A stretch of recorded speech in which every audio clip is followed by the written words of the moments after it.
Hello, everyone, and welcome to another episode of the Wise Decision Maker Show, where we help you make the wisest and most profitable decisions. And today we'll talk about how you can create competitive advantage in the return to the office. Most leaders think about the return to the office as a huge pain point. It's seen as really problematic, really challenging. There's a lot of tensions, a lot of conflicts, a lot of stress, but you don't have to think about it that way. And it doesn't have to be that way. The silver lining of the return to the office, which is a real challenge, is that if you do it better than your competitors, you can truly create a competitive advantage for yourself and seize that competitive advantage going forward. This is a once in a lifetime opportunity where we're returning to the office, so you don't want to let this opportunity go without seizing it and making sure that you make it a source of competitive advantage for yourself through making sure that you take care of your most important resource, your people. Now, too many employer plans clash with what employees want. Most employers, something like 2/3 to 3/4, want a hybrid schedule in order to satisfy remote and employees who are in favor of hybrid schedules, which is over 85% of employees on average. When you look at extensive surveys, 85% of employees want a hybrid or fully remote schedule. And something like maybe 50 to 60% want a hybrid schedule, and something like 25 to 35% want a fully remote schedule, depending on the survey. So that is something that you want to be thinking about as you're going forward. Simply a hybrid schedule without a fully remote option will not satisfy all employees, and many will resign. This is the time of the Great Resignation.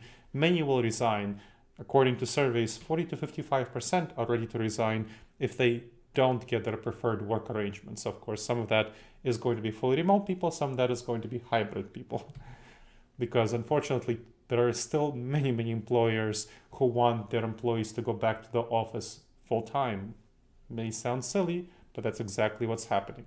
So this new normal that we're living in really challenges leaders to make much better decisions. Too many employers just say that people are our greatest resource, but aren't really tapping that great resource, that human resource. They make decisions, employers make decisions that they are comfortable with. They feel good about going back to the office, and they want to be back in the office. They've succeeded in their careers, 10, 20, 30 years career as a leader by being back in the office, by being in the office. They feel successful that way. And they want to return to that feeling of success after this feeling of chaos, lack of control, lack of accountability, oversight, lack of engagement with team members during the pandemic. But that's a bad idea for the sake of your human resources, for retention and recruitment. Forcing office returns is a bad idea. Many people have relocated during the pandemic. Something like 20% or so of employees have relocated during the pandemic. Maybe less at your company, maybe more. And they may not be available. Some relocated to out of state.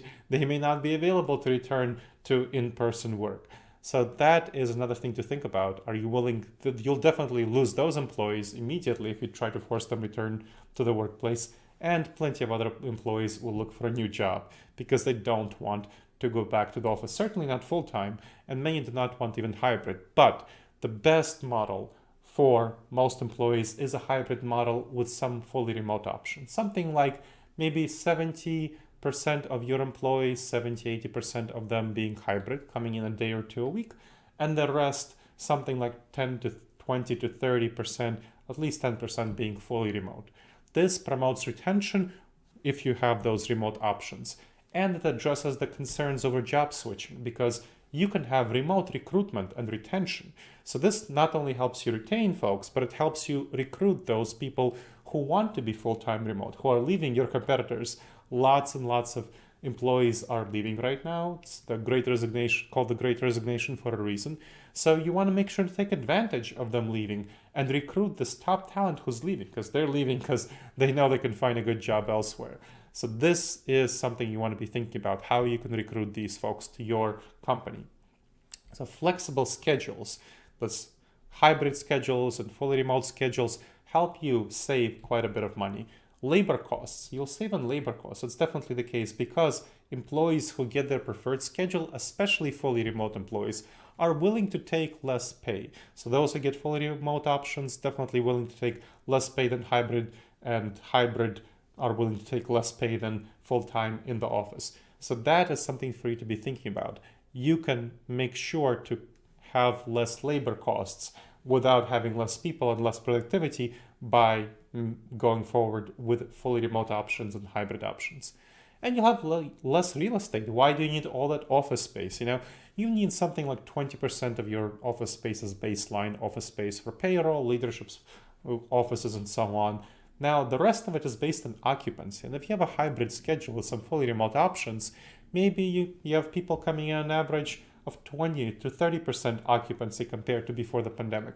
You can get rid of a lot of your office space, up maybe 50, 60% of your office space.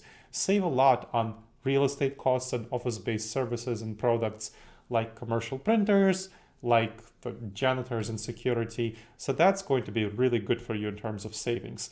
And it will also help you direct that money to helping fund employees to be more productive in their work at home through giving them some funding for ergonomic furniture, internet connection, equipment, all of that good stuff that helps them be more productive and comfortable. Now, we also know that working from home boosts efficiency. People are more productive when they work at home, something like 10 to 14% increase in productivity overall, and it helps them have better work-life balance. So this is something that you want to be thinking about. These workers feel stressed, constrained, and really limited if they don't have those remote options. Productivity is going to be increased if you let people work at home. On average, again, 10 to 14% increase in productivity for fully remote workers. That was with the lockdowns, we clearly saw that. And even more so on their individual tasks.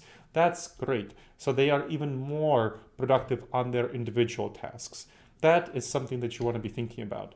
The collaborative tasks, it's kind of a wash. Some collaborative tasks are more productive than at home. It also depends on the kind of team, the way teams collaborate. It also depends on the individual, how well they collaborate with others. Some are done more effectively in the office, especially more intense collaborative tasks. So you want to be thinking about, okay, which tasks are better done in the office, which tasks are better done at home.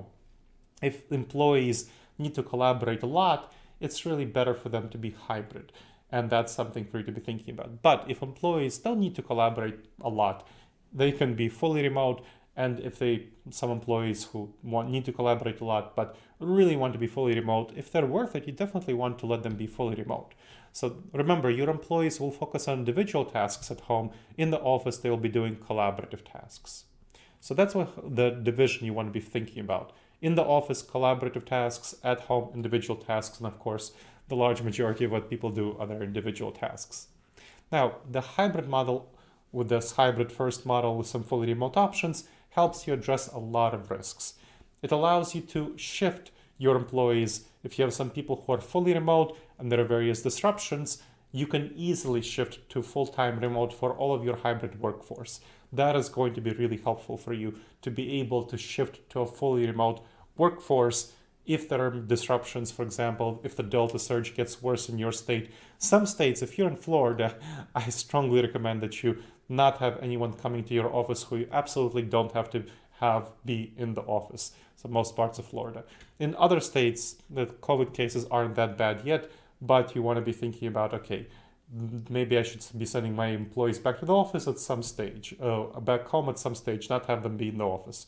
So you want to have these management strategies, risk management strategies and protocols for dealing with disruption. And if you have some people who are working full-time remotely at all times, it will be much easier for your organization, for your team to go to full-time remote at the drop of a pin when there's disruption, whether it's COVID related or an emergency of some sort, something else. So you want to be prepared for those disruptions. And that's how you create a competitive advantage in the return to the office.